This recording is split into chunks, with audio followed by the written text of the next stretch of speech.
The night is darker than ever. The streets whisper of betrayal.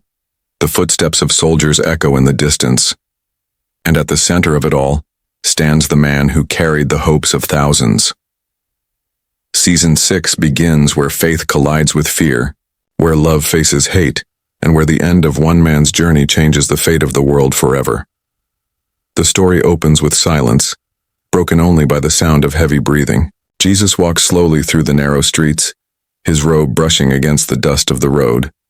The city is restless. Merchants whisper behind closed doors. Families gather in secret, afraid of what tomorrow might bring. The air feels heavy, as if the world itself knows what is about to happen. This is not the same peaceful beginning we remember from earlier seasons. This is the beginning of the end. The disciples watch him with worry in their eyes. They know the storm is coming, but none of them can truly understand the weight he carries. Peter clenches his fists, restless and angry, wanting to protect him at any cost. John's eyes glisten with quiet fear, while Thomas questions silently, wondering if their faith will be enough. Around them, the streets grow louder, filled with Roman patrols and whispers of rebellion. The tension is no longer hidden. It is everywhere. The narrator's voice deepens the sense of doom. The world he came to save is preparing to turn against him. Betrayal is close. The line between friend and enemy is blurred. And in this chaos, Jesus does not raise his voice, does not fight back. He walks with calm steps as if every moment has already been written. That calmness unsettles everyone because while others see danger, he sees destiny. The first images are powerful. A Roman soldier slams a spear into the ground, the sound shaking the screen. A shadow moves across the temple walls, a sign that someone is already watching. The disciples argue in whispers, their voices breaking with fear. And Jesus, separated from the noise, kneels in prayer. His words are quiet, but they cut through the tension like a blade. Father, the time has come. This opening sets the stage for the darkest chapter yet. The world is preparing to witness his end. The disciples are preparing for the fight of their lives. And the viewers, as they watch, can feel that every second is leading toward a moment that will change everything. The camera moves to Judas, standing apart from the others. His eyes shift nervously. His hands tremble as if he is holding a secret, too heavy for him to carry. He watches Jesus with a face that hides both love and guilt. The audience feels the struggle inside him, the choice between loyalty and betrayal. Every glance he gives feels like a warning of what is about to happen. The silence around him is louder than words, and the tension builds like thunder waiting to break. Jesus, aware of everything, does not call out his name. He does not accuse him. He simply looks at Judas with eyes that carry sorrow and mercy together. That look is sharper than any sword, because it tells Judas that his heart is already known. This moment is not shouted in anger. It is whispered in grace, and it leaves Judas more broken than before. The scene shifts to the disciples gathered at the table. Bread is broken, wine is poured, but the air is filled with unease. The Last Supper is not just a meal. It is a final message hidden in symbols. When Jesus says, "One of you will betray me," the room falls into chaos. Peter pounds the table. John shakes his head in disbelief. Thomas questions every word, and Judas lowers his gaze in silence. The audience is left holding their breath, waiting for the truth to strike like a blade. The narrator's voice rises with tension. Friendship is about to be shattered. Loyalty will collapse under the weight of fear. Faith will be tested in fire. The camera cuts between faces, some filled with rage, others with tears, but all marked by confusion. The disciples cannot imagine a world without their teacher. They cannot see beyond the shadow that has now entered the room. Outside the walls, the city is alive with noise. Roman soldiers march under the torchlight, their armor shining against the dark sky. The priests whisper to each other, plotting their next move. The streets are filled with traitors and beggars, but all of them speak one name, some in anger, some in awe, but all in fear. That name is Jesus. Back inside, he lifts the cup, his voice calm yet unshakable. "This is my blood, poured out for many." His words carry the weight of prophecy, and though his disciples do not yet understand, the audience can feel the truth echo through the screen. This is not just a farewell, it is a covenant written in sacrifice. As the scene closes, Judas slips into the night, his shadow stretching long across the street. He walks faster, driven by greed and guilt, heading toward the soldiers who wait for him. The tension rises to breaking point, leaving the audience with the sinking realization that the betrayal has already begun. The night deepens, and the disciples follow Jesus into the garden. The wind moves through the olive trees like a whisper of warning. The moonlight falls across his face, showing the weight of sorrow that words cannot capture. He kneels on the ground, his hands pressed into the soil, his voice breaking the silence. "Father, if it is possible, let this cup pass from me, yet not as I will, but as you will." The prayer cuts into the silence like thunder rolling across a dark sky. The disciples, worn out from fear and confusion, fall into sleep. Their eyes close while the most important battle is being fought just a few steps away. Jesus stands alone, his sweat falling like drops of blood, his body trembling under the crushing weight of destiny. The audience can feel the clash of heaven and earth in this moment, the struggle of a man carrying the future of the world on his shoulders. The scene shifts quickly. A torch appears in the distance, then another. The sound of armor grows louder as soldiers move closer, their steps steady and cold. Judas leads them, his face pale, his eyes burning with guilt and determination. He walks to Jesus, and the moment slows. The camera locks onto his lips as he leans in and says the words that betray everything. "Rabbi." His voice shakes, but his choice is final. He kisses Jesus, sealing the act that will be remembered for eternity. The soldiers surge forward. Peter rises with fire in his eyes, pulling his sword with a shout. The blade flashes and cuts through the air, striking one of the men. Chaos breaks out, disciples running, soldiers shouting, torches lighting up the night. But through the noise, one voice rises above all: "Put away your sword. Those who live by the sword will die by it." The command is not shouted in anger, but spoken with calm authority, and it cuts deeper than any blade. The soldiers seize Jesus. His hands are bound. The disciples scatter, fear driving them into the shadows. The garden that once carried his prayers now holds the sound of chains and marching feet. The camera lingers on his face, calm and steady, even as the world around him falls into fear. The narrator's voice returns, heavy and unshakable. The moment of peace is over. The path of suffering has begun. The audience is left in silence, watching as the soldiers drag him away, knowing that nothing will ever be the same again. The night gives way to dawn, and Jesus is dragged before the council. Torches are replaced with fire pits, their flames casting long shadows across stone walls. The priests stand tall, their voices sharp and accusing. Witnesses step forward, twisting words into lies, trying to break him with false charges. The crowd outside stirs with anger, shouting louder with every accusation. Yet through it all, Jesus does not defend himself. He stands in silence, his face calm, his eyes steady. That silence is louder than any defense, and it shakes the room more than arguments ever could. Peter lingers outside the gates, watching from the shadows. Fear grips him as strangers question his loyalty. "You were with him, were you not?" His voice trembles as he denies it once, then twice, then a third time. The rooster crows, echoing through the cold morning air. Peter's face collapses with guilt, his heart breaking as he remembers the words of his master. "Before the rooster crows, you will deny me 3 times. The betrayal cuts deeper than a blade, and the camera lingers on his tears as he runs into the darkness. Inside the court, the sentence becomes clear. He is guilty in their eyes, not because of crime, but because of who he claims to be. The priests tear their garments in rage. The guards strike him, mocking his silence.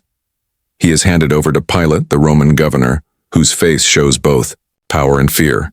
Pilate questions him, hoping for a way out. But the crowd outside roars like a storm. "Crucify him! Crucify him!" The voices rise higher, filling the air with fury. Pilate washes his hands, a gesture that seals the fate of an innocent man. The scene shifts quickly. Chains rattle, whips crack against his back, soldiers laugh as they press a crown of thorns onto his head. Blood runs down his face, mixing with dust and sweat. They dress him in a robe, mocking him as king, yet he remains silent. The camera captures every detail. The cruelty of men against the calmness of one who refuses to fight back. The contrast is brutal, and the audience feels the weight of every moment. The march to the hill begins. The cross is placed on his, shoulders too heavy for one man to carry, yet he does not turn away. Each step is slow, each breath a struggle, but his eyes remain forward. The streets are filled with people, some weeping, others shouting, all caught in the tide of history. The camera sweeps across faces, showing pain, anger, and disbelief. The world is watching, and no one can look away. As he reaches the hill, the sky darkens. The ground shakes as the nails are driven into his hands and feet. The sound of the hammer rings out like thunder, and the silence that follows is unbearable. The cross is lifted high, and the figure of Jesus hangs above the crowd. The narrator's voice rises, steady and solemn. This is the end of a man, but the beginning of a story that will never end. The screen fades to black and the title appears. The Chosen Season 6, Episode 1. The end has begun. The cross stands high above the hill, casting a shadow across the crowd. The soldiers wait with cold eyes, their armor glinting under the dim sky. The people below whisper, some in grief, others in mockery. A few cry out for him to come down and save himself, their voices filled with doubt and disbelief. Yet he does not speak in anger. Instead, he looks upon them with sorrow and compassion, as if even in his pain he carries their burden. Thunder rumbles in the distance. The sky begins to darken, clouds rolling heavy as if creation itself cannot bear the weight of what is happening. The earth trembles beneath the feet of those watching. Mothers cling to their children, men look to the heavens in fear, and priests hide behind their robes. Nature responds with fury to the injustice before it, a world crying out for its maker. In this moment, his voice rises above the storm. Father, forgive them, for they know not what they do. The words pierce the air like lightning, leaving silence in their wake. The soldiers shift uneasily, some lowering their eyes, realizing the cruelty of their hands. Even in agony, he offers mercy to those who condemned him. It is a moment that shatters the idea of revenge, replacing it with grace. One of the criminals beside him mocks, demanding proof of his power. The other, broken and trembling, whispers a plea for remembrance. Jesus turns his head, his eyes soft even in torment, and speaks words that shake eternity. Today you will be with me in paradise. The promise is spoken not as comfort alone, but as a declaration that death itself is not the end. The scene grows darker still. The sky is black at midday. The temple veil tears from top to bottom. The earth shakes violently, stones split, and fear grips every heart. A Roman centurion, hardened by war, lifts his eyes to the cross and whispers what the crowd dares not say. Surely, this was the Son of God. The camera closes in on his face, pale yet serene, marked by blood and suffering, but also by peace. His lips move once more, his final words echoing like a cry that shakes heaven and earth together. It is finished. His head bows, his body still, and the world holds its breath. The hill falls into silence. The soldiers stand in awe, the crowd retreats in fear, and the disciples hide in despair. The cross remains, not as a symbol of defeat, but as a mark of sacrifice that will outlive every kingdom. The narrator's voice enters once more, slow and solemn. The story does not end in death, for in the silence of the grave, a new beginning waits to rise. The hill stands empty now, the cross casting its shadow on barren ground.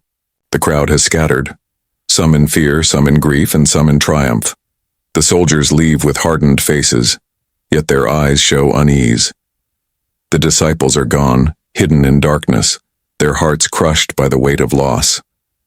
The women remain, at a distance, their tears falling into the dust. their whispers carrying the pain of a broken world. The body of Jesus is taken down, wrapped carefully in linen, and carried to the tomb. The air is heavy, every step filled with sorrow. Joseph of Arimathea, once silent in the council, now gathers his courage to honor the one condemned. Nicodemus joins him, his hands trembling as he prepares the burial with spices. They move quickly, for the Sabbath draws near, yet every motion is careful as if they know they touch the most sacred of bodies. The tomb is carved in stone, dark and silent, waiting to receive him. The stone is rolled into place with a crushing sound, sealing the entrance. The soldiers stand guard, their spears planted firm, their eyes cold with duty. The seal of Rome is set upon the stone, a mark of authority meant to silence any hope of escape. To the world, it is finished. To the enemy, it is victory. To the disciples, it is the end of everything they believed. Inside the city, grief spreads like fire. Peter hides in shame, his denial echoing in his mind with every heartbeat. John clings to Mary, the mother of Jesus, whose face carries both unbearable pain and unshakable strength. The others scatter, afraid that the same fate will fall upon them. Silence fills the air, not the silence of peace, but the silence of despair. The narrator's voice deepens, carrying the weight of the moment. The teacher has fallen. The healer is gone. The Son has been buried in the earth he came to save. Hope is sealed behind stone. Faith trembles on the edge of collapse. The world stands in mourning, caught between fear and confusion. Yet in the silence of the tomb something stirs. The world does not know it, but the grave cannot hold him. The night feels endless, but a dawn is waiting just beyond the horizon. The stone still stands, sealed by the power of Rome, guarded by soldiers who believe their watch is the end of the story. The world sleeps under the weight of despair. But the heavens are not silent. The earth begins to tremble once more. The stone shakes under a force no hand can stop, and light pierces the darkness. The grave that was meant to hold him cannot contain him. The soldiers fall in fear, their weapons useless against the power that rises. The tomb opens, not by the strength of men, but by the command of heaven itself. Inside, the burial cloths are left behind, folded with purpose, while the body that once lay still is no longer there. Death has been broken. The end has become the beginning. At dawn, the women arrive with heavy hearts, carrying spices for the burial. They find the stone rolled away, the guards trembling, the tomb empty. An angel stands before them, his voice clear and unstoppable. Why do you look for the living among the dead? He is not here. He has risen. Their tears of sorrow turn into cries of wonder, and their voices break the silence of mourning with the sound of hope reborn. The disciples, hiding in fear, hear the news and cannot believe it. Yet when they see him, alive and radiant, their despair is shattered. He stands among them, his voice steady, his hands showing the marks of sacrifice. Peace be with you.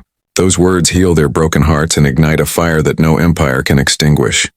The narrator's voice rises above the music, heavy with meaning and filled with triumph.